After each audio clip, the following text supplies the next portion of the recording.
Donald Trump listens to a question from members of the media before boarding Marine One in Washington, D.C., U.S., on Friday, October 26, 2018, by Bloomberg, Getty Images. The only surprise about Donald Trump's response to the death of Jamal Khashoggi, the Washington Post columnist who was killed and dismembered inside the Saudi consulate earlier this month, was how little Trump pretended to care. For decades, a succession of U.S. presidents have disguised the brutal realpolitik of America's relationship with Saudi Arabia under a patina of moral superiority and willful ignorance. Trump dispatched with the illusion entirely. This took place in Turkey, and to the best of our knowledge, Khashoggi is not a United States citizen, he told reporters, computing the value of Khashoggi's life in real time.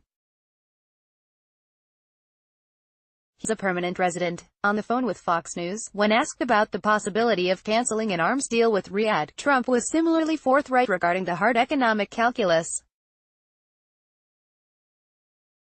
"I think that would be hurting us," he said. "We have jobs. We have a lot of things happening in this country." Inside Washington, foreign policy experts hoping for a reset swiftly downgraded their expectations. And as the Khashoggi affair has played out, disappointment has morphed to cynicism within the diplomatic community. It's fairly clear that this administration is hoping this will blow over in some respect or another. Peter Jewell, a senior policy analyst at the Center for American Progress, said in an interview. On Tuesday, Secretary of State Mike Pompeo had made a perfunctory concession to critics by revoking the visas for some of the Saudi officials linked to Khashoggi's death. But it was largely an empty gesture. 18 of the 21 Saudi suspects were already under arrest, and likely fated to die in a Saudi prison. At least one of the men involved in the hit team had already died in a mysterious traffic accident. Upon returning to Riyadh, this was a perfect moment for Trump to step out and say, "We Americans reject this because we believe in what we believe," former U.S. Ambassador Nicholas Burns said, incensed. "He missed it, because he doesn't think about these things. I think we're seeing the hollowness of his presidency. Truly. There's no moral center to it." Notably, many are sympathetic to the bind the Trump administration has found itself in. To be fair, any administration of either party, Trump, Obama, Bush, Clinton, would have found this challenging, Burns told me. "I don't think there's anybody out there, a senior person who's worked in government, saying we should end our relationship with Saudi Arabia over his. After all, Saudi Arabia is a critical U.S. ally, from both a strategic and economic standpoint. The Saudis serve as an imperfect ally of Israel, and are seen as a check on Iranian hegemony in the Middle East. To be honest, when it comes to tangible policy, another administration may not have been all that different than Trump," John Glazer, the director of foreign policy at the Cato Institute, told me. A typical administration would almost certainly have been more critical of the Saudis following the Khashoggi murder, but probably gently so. With the exception of some symbolic penalties, formal condemnations, calls for investigation, possibly a temporary suspension of arms sales, the U.S.-Saudi relationship would probably not be fundamentally altered. It is too early to tell whether Khashoggi's murder has brought the U.S. establishment to a tipping point. Over the past weeks, both Republican and Democratic lawmakers have voiced frustration with Saudi Arabia, its war in Yemen, and the Saudi regime's apparent disregard for America's multi-billion-dollar patronage. But Washington is also awash in Saudi money, which funds dozens of think tanks, PR and consulting firms, and provides sinecures for all manner of swamp creatures. The Trump administration, certainly, has yet to telegraph any interest in altering its relationship with Riyadh, let alone with Crown Prince Mohammed bin Salman, who has a close personal connection with Jared Kushner.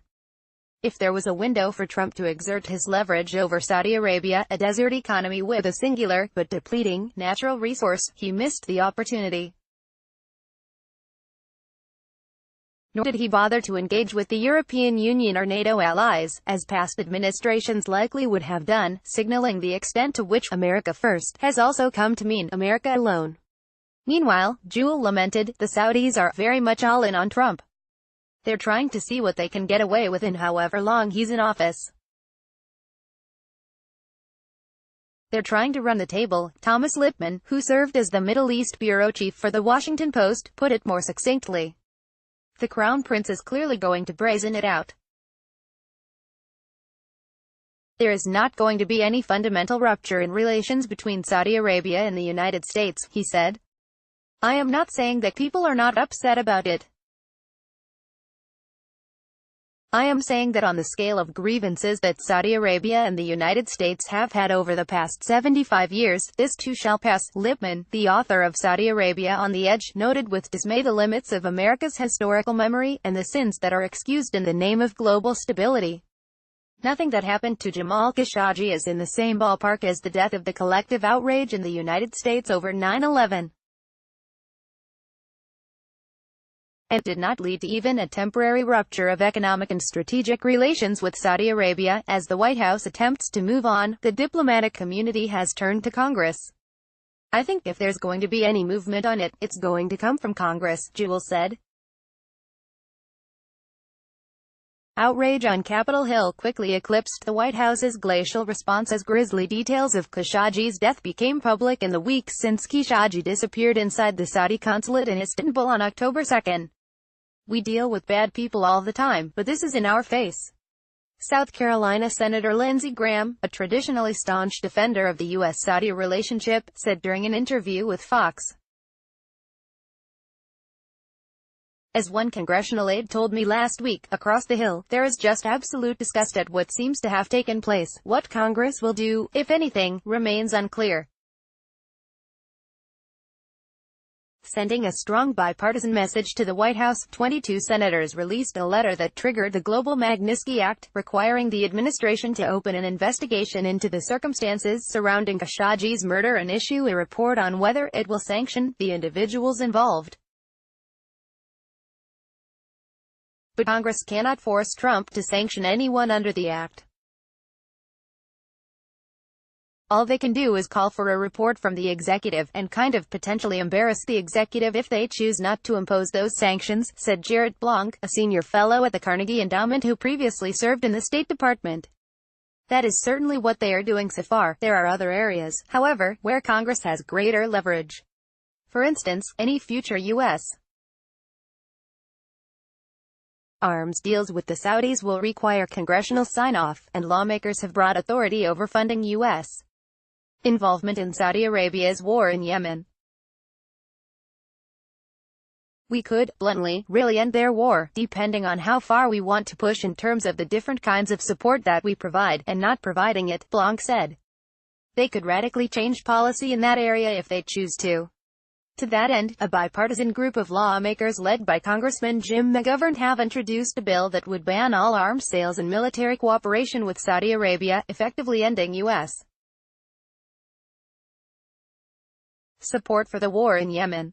Last week, Senator Jack Reed, the ranking Democrat on the Senate Armed Services Committee, said the U.S. should block all offensive arms sales to Saudi Arabia and that the U.S. military should stop refueling Saudi aircraft fighting in Yemen. Criticizing the war in Yemen, a proxy battle with Iran, is not necessarily new ground for some members of Congress, but the Khashoggi affair could catalyze change. As a second congressional aide explained to me, there is a sort of backlash around this based on the media coverage and, sort of, the interest in Congress, that is unusual, and would seem to be sort of pushing the needle a little bit, maybe, but with Congress on recess until after the November midterms, there is a concern that any momentum could fade. The timing is unfortunate. The lame duck is unfortunate, the second congressional aide said. But I do think that the level of public pressure on the administration is important. Hopefully, if for no other reason then it's the right thing to do. People should be outraged about this. For now, the White House is stuck with Mohammed bin Salman, a monster of its own making.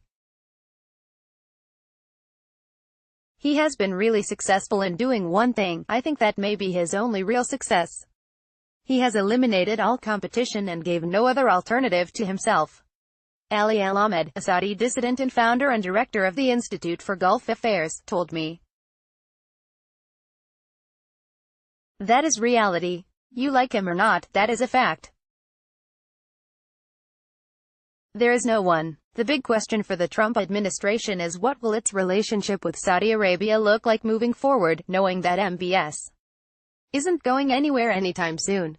That is, to me, the long-term question we have to ask ourselves, a former high-ranking State Department official told me.